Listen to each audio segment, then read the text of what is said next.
एक बार की बात है, एक छोटे से गांव में एक बच्चा था जिसका नाम मोहन था। मोहन को हर साल दिवाली का बेसब्री से इंतजार रहता था, क्योंकि उसे पटाखे बहुत पसंद थे। पटाखों की रंग बिरंगी रोशनी और धमाके उसे बहुत रोमांचित करते थे। इस साल भी दिवाली के कुछ दिन पहले मोहन अपने दोस्तों के साथ बाजार गया और ढेर सारे पटाखे खरीद लाया। वह बहुत खुश था और उसे रात को पटाखे जलाने का इंतजार था। रात होते ही मोहन ने पटाखे जलाने शुरू कर दिए। बम, चक्री, अनार, रॉकेट, एक के बाद एक आसमान में रंग बिरंगे धमाके हो रहे थे। मोहन बहुत खुश था, लेकिन तभी उसके दादाजी ने उसे पास बुलाया और कहा, मोहन, क्या तुम जानते हो कि ये पटाखे हमारी धरती और पर्यावरण को कितना नुकसान पहुंचाते हैं? मोहन हैरान होकर बोला, नुकसान? दादाजी, ये तो मजेदार होते हैं। आओ, मैं तुम्हें एक कहानी सुनाता हूँ। कई साल पहले धरती बहुत साफ और सुंदर हुआ करती थी। हवा शुद्ध थी, पानी साफ था और पेड़ पौधे हरे भरे थे। लेकिन फिर इंसानों ने तरह तरह की चीजें बनानी शुरू की, जिनमें पटाखे भी थे। पटाखे जलाने से हवा में बहुत सारे जहरीले धुएं फैलते हैं, जिससे हवा प्रदूषित हो जाती है। इस धुएं से हमारे फेफड़ों को नुकसान पहुंचता है और सांस लेने में दिक्कत होती है, खासकर बुजुर्गों और बच्चों को।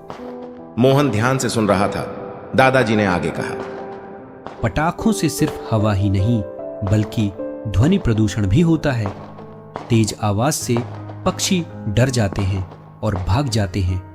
कुछ छोटे जानवरों की तो जान भी चली जाती है। पटाखों के कचरे से जमीन भी गंदी हो जाती है, जिससे पेड़ पौधों को नुकसान होता है और पानी भी दूषित होता है। मोहन को अब एहसास हो रहा था कि उसने पटाखे जलाकर कितना नुकसान किया है। वह उदास होकर बोला, दादाजी, मैंने तो कभी ये सोचा ही नहीं था। मुझे लगा था कि ये तो सिर्फ एक खेल है। दादाजी ने मोहन के सिर पर हाथ फेरते हुए कहा, अब तुम समझ गए हो बेटा।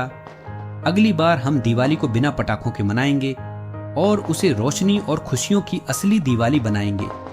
दीप जलाएंगे, मिठाइयां बांटेंगे, लेकिन पटाखे नहीं जलाएंगे। मोहन ने दादाजी से वादा किया कि वह अब कभी पटाखे नहीं जलाएगा और अपने दोस्तों को भी इसके नुकसान के बारे में बताएगा। उस साल मोहन और उसके दोस्तों ने दिवाली को बिना पटाखों के मनाया। उन्होंने मिट्टी के दिए जलाए, घर को रंगोली से सजाया और बहुत सारी मिठाइयां खाईं। अब मोहन को पता चल गया था कि असली खुशी धरती को सुरक्षित रखते हुए मनाने में है। बच्चों, पटाखों से बहुत सारे नुकसान होते हैं। यह पर्यावरण को प्रदूषित करते हैं, जिससे हमारे स्वास्थ्य पर बुरा असर पड़ता है। तो चलो हम सब मिलकर पटाखे नहीं जलाएं और धरती को स्वस्थ और खुशहाल बनाए रखें। यह कहानी बच्चों को सिखाने का एक अच्छा तरीका है कि पटाखों से कैसे पर्यावरण को नुकसान होता है और क्यों हमें इसका उपयोग कम करना चाहिए।